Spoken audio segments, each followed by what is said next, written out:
지난주에 우리가 창세기 29장을 함께 읽었죠. 창세기 29장을 읽으면서 우리가 어떤 점에 주목해서 이 성경을 보자고 말씀을 드렸습니까?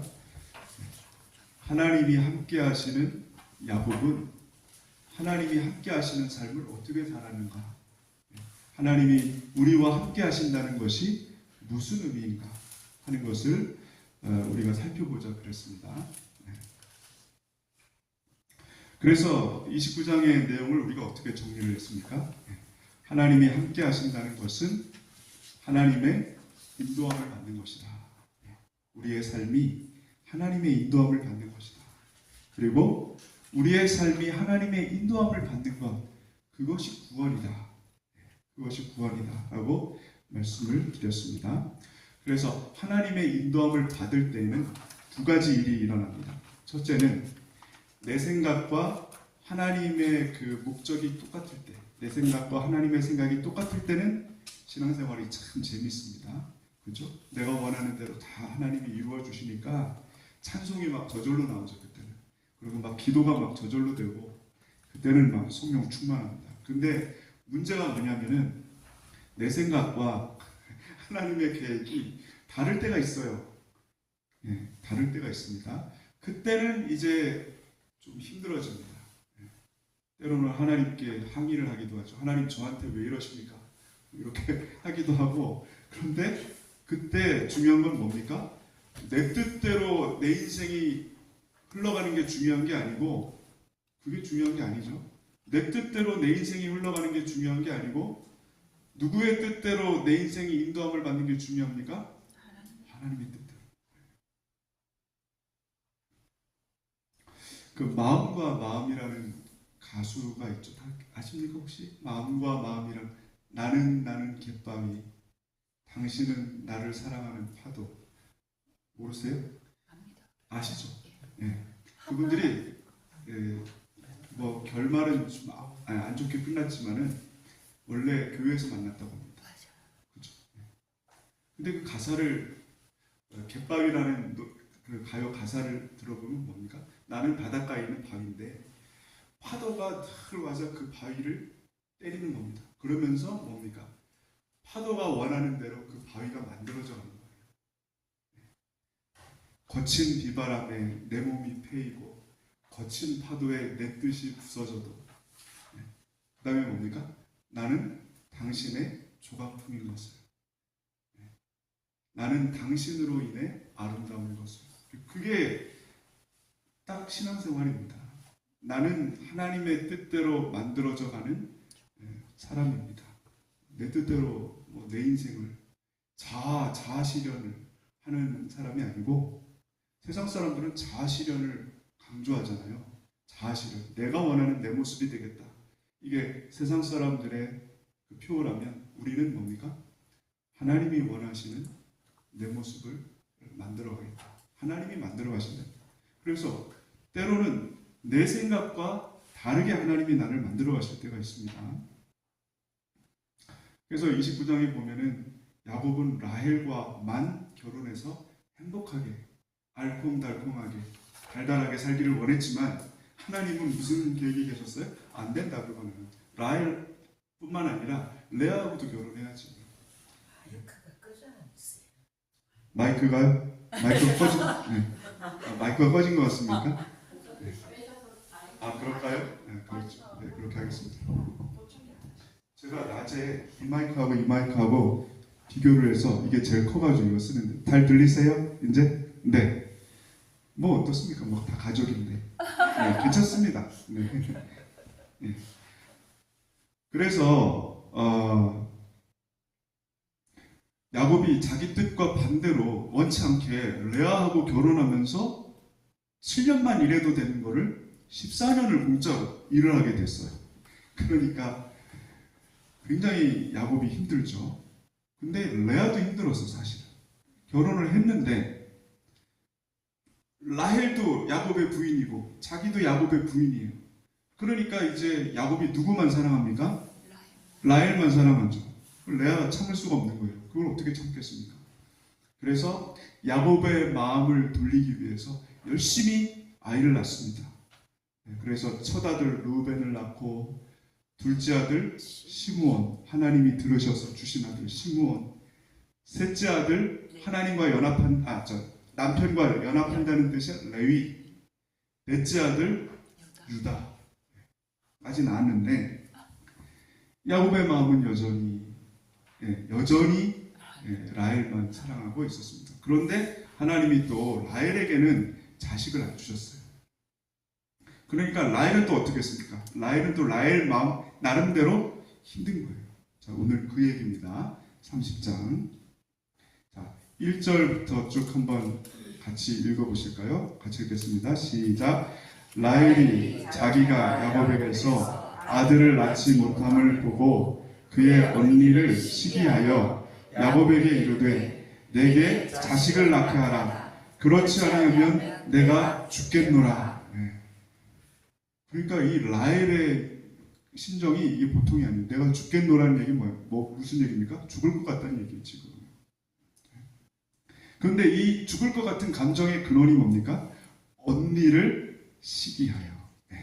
언니를 시기하여. 왜냐하면 언니는 4명이나 낳는데 자기는 1명도 못 나니까 죽을 것 같다는 얘기죠. 근데 이 시기심은 이 자체로 선한 겁니까? 악한 겁니까? 악한 거죠. 근데 하나님은 이 악한 시기심을 이용하셔서 하나님의 뜻을 이루어 가십니다. 자, 그 얘기를 들으니까 야곱이 어떻게 반응을 했을까요? 2절 읽어보겠습니다. 시작. 야곱이 라헬에게 성을 내어 이르되 그대를 임신하지 못하게 하시는 이는 하나님이시니 내가 하나님을 대신하겠느냐. 그러니까 야곱도 지금 힘들어요. 그렇죠? 왜 힘듭니까? 아무리 일해봐야 자기한테 보수가 한 푼도 안 들어. 그러니까 야곱도 일하고 나서 집에 돌아오면은 어떻게 했어요? 집안 분위기가 어떨 것 같습니까? 별로 안 좋죠. 어떤 분들은 와, 부인이 2명이야 되게 좋겠다 그러는데 그건 뭘 모르시는 분들이고, 이 두 부인이 다정하게 지냅니까 지금? 아니죠. 집안에 들어오면은 집안이 좀 편해야 되는데 집안이 어떻겠어요? 전쟁터죠 항상. 그러니까 야곱이 화가 난 거예요. 그러니까 이 라헬이 어떻게 합니까? 3절 말씀 같이 읽어보겠습니다. 시작.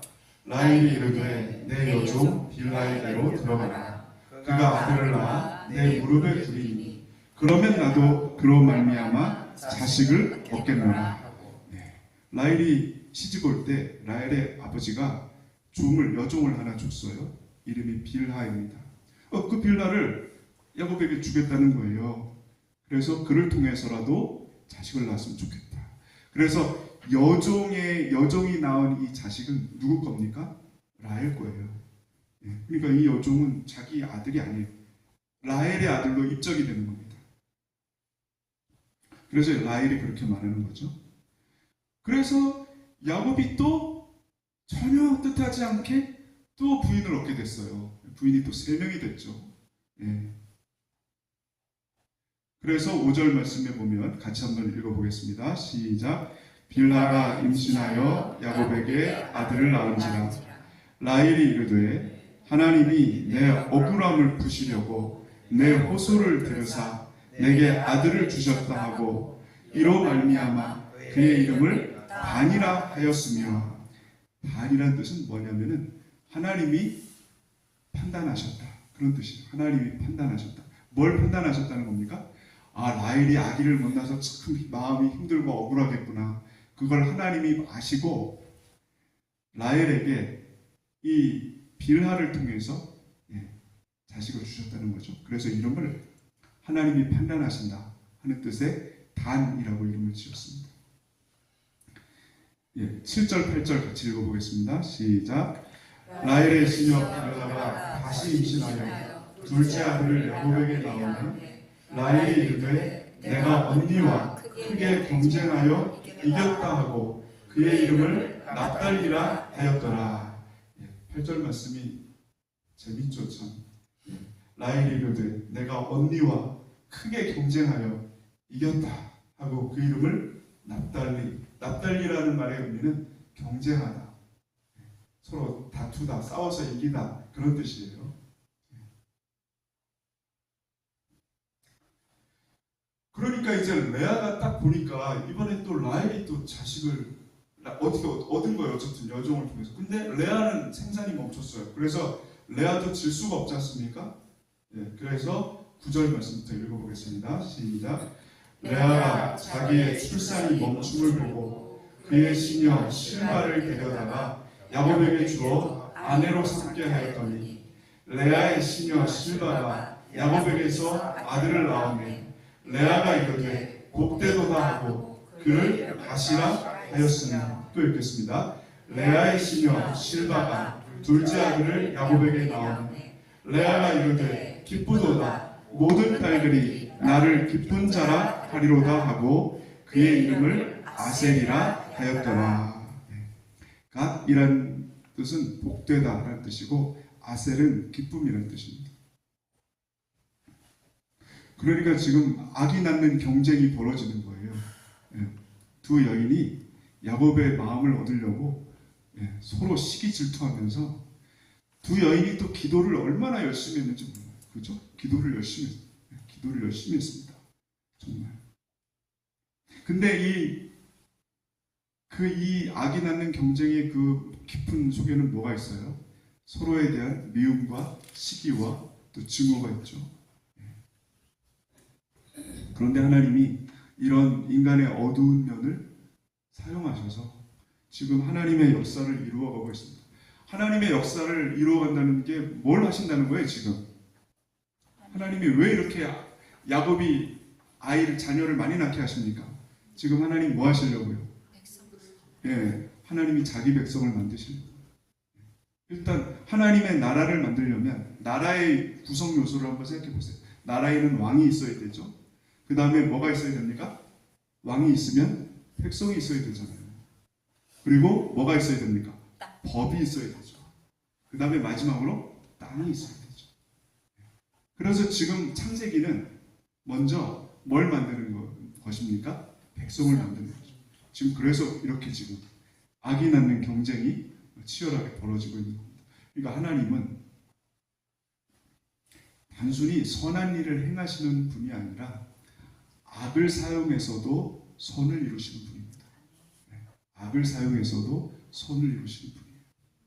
그러니까 우리 같이 부족한 사람도 하나님께 쓰임을 받죠. 하나님이 만약에 완전 무결함만 원하신다면 어떻게 되겠습니까? 예를 들면 이런 거예요. 어떤 목사님이 간증을 하시는데 자기가 회심한 이유는 그 어느 교회 수련회에 참석했기 때문이고 자기가 그 수련회에 참석하기 전에는 완전히 동네 깡패로 살았다고 합니다. 그런데 그 목사님이 동네 깡패로 있을 때 그 목사님의 아버지가 목사였어요. 목사님의 아들인데 동네 깡패인 겁니다. 그런데 이제 목사님이 그 아들을 그렇게 두면 안 되겠다 싶어가지고 아들한테 많은 용돈을 주면서 야, 아빠가 다른 거 원하지 않아. 딱 일주일만 그 수련회에 가 있으려. 그러면 용돈을 많이 줄게 아빠가. 너 용돈이 필요하잖아.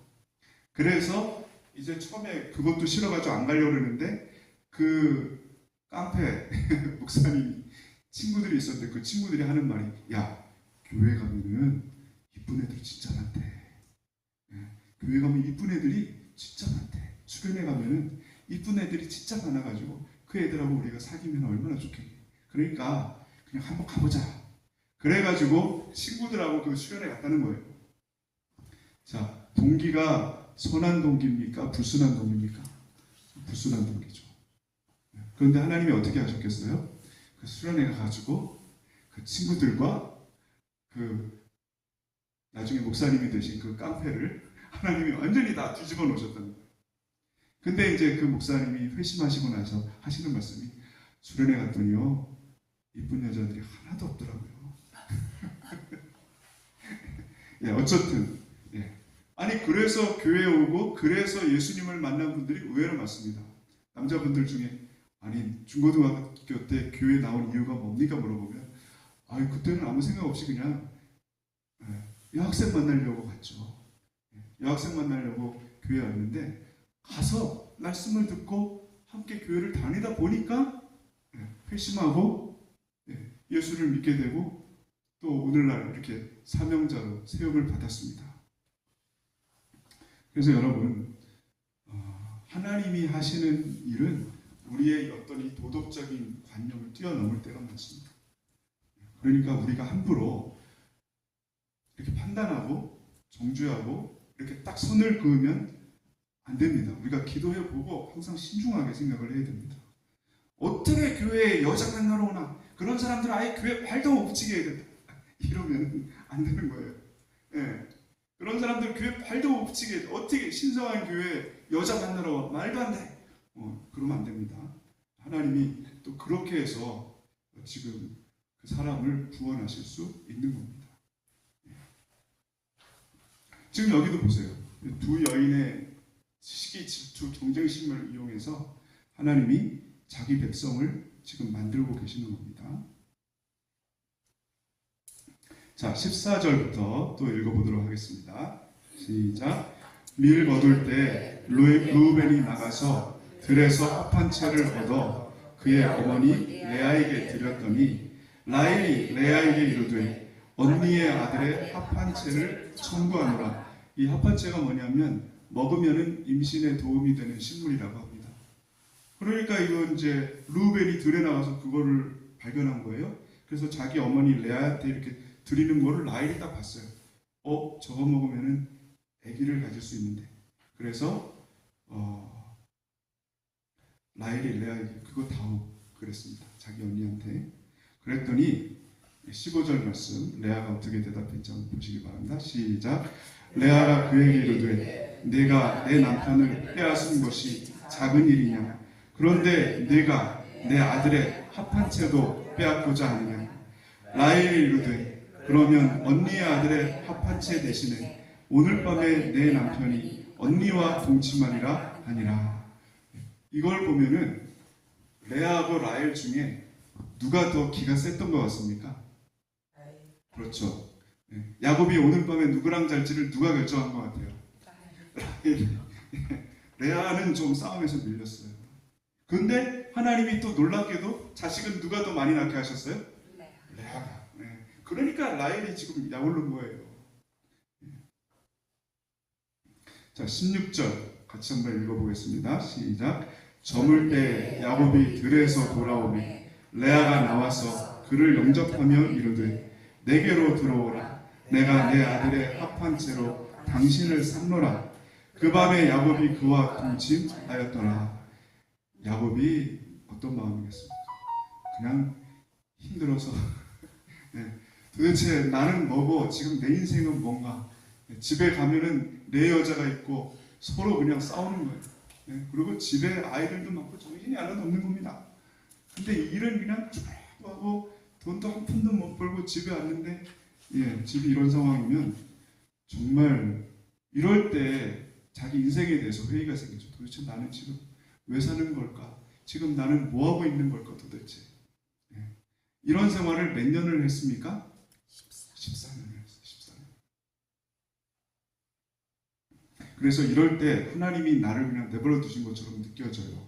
하나님이 나하고 상관 안 하시고 내 인생을 그냥 내버려 두시는 것처럼 느껴질 때가 있습니다. 도대체 내 인생이 어디로 가는 거지? 도대체 나는 누구지? 내가 지금 여기서 뭐 하고 있는 거지? 하루하루 내 삶의 의미가 뭐지? 모르겠는데 그럼에도 불구하고 하나님이 나를 인도하십니다. 그래서 여러분 신앙생활은 때때로 객관적이에요.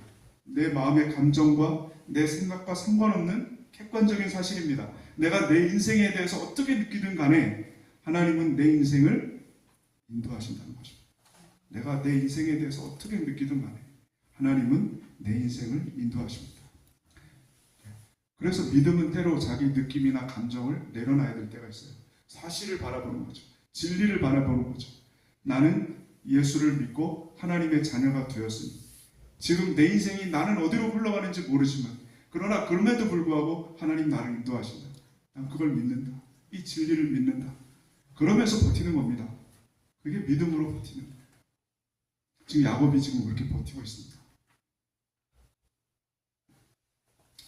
자, 17절 말씀 같이 읽어보겠습니다. 시작. 하나님이 레아의 소원을 들으셨으므로 그가 임신하여 다섯째 아들을 야곱에게 낳은지라. 레아가 이르되 내가 내 시녀를 내 남편에게 주었으므로 하나님이 내게 그 값을 주셨다 하고 그의 이름을 이사가리라 하였으며, 레아가 다시 임신하여 여섯 아들을 야곱에게 낳은지라. 레아가 이르되 하나님이 내게 후한 선물을 주시도다. 내가 남편에게 여섯 아들을 낳았으니 이제는 그가 나와 함께 살리라 하고 그의 이름을 스불론이라 하였으며. 스불론은 후한 선물. 근데 레아가 뭐라고 얘기합니까? 이제는 내 남편이 나와 함께 살리라. 레아가 너무 불쌍한 것 같아요. 이제는 내 남편이 라헬이 아니라 나와 함께 살리라. 그 얘기입니다. 자, 그런데 이제 하나님께서 드디어 라헬의 태를 여셨습니다. 22절. 라헬이 얼마나 기도했겠습니까, 여러분? 정말 열심히 기도했을 겁니다. 같이 읽어보시겠습니다. 시작. 하나님이 라헬을 생각하신지라.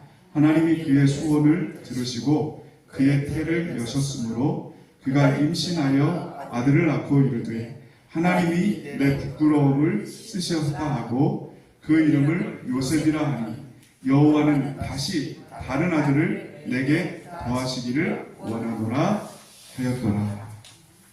요셉이란 말은 두 가지 의미가 있습니다. 씻어버리다, 더러운 것을 씻어버리다, 그런 뜻도 있고, 또 더하다, 하나가 있는데 또 다른 하나를 더하다, 그런 의미가 있습니다.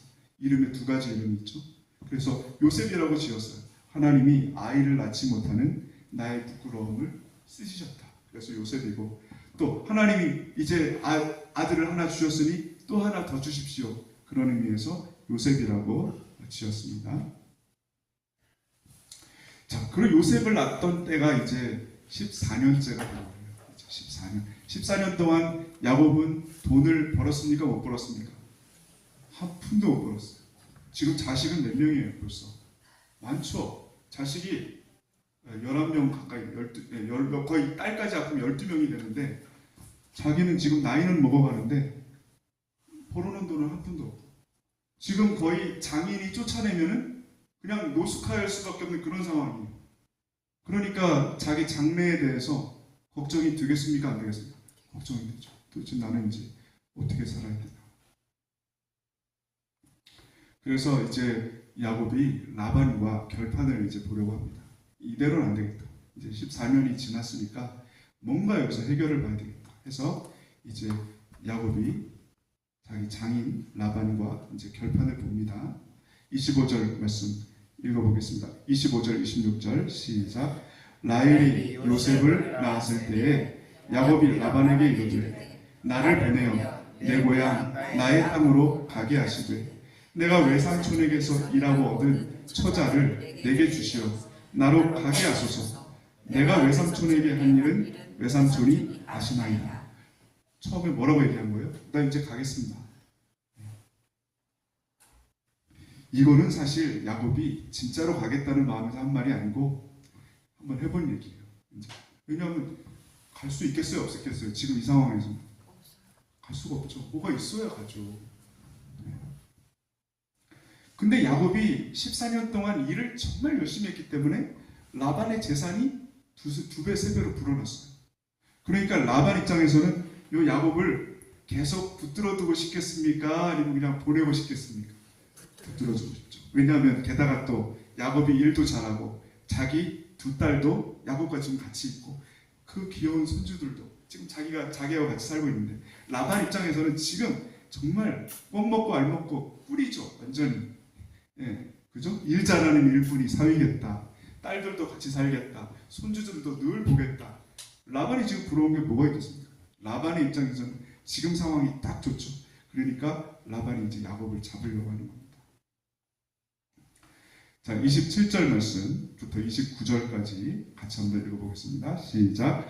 라반이 그에게 이르되 여호와께서 너로 말미암아 내게 복 주신 줄을 내가 깨달았노니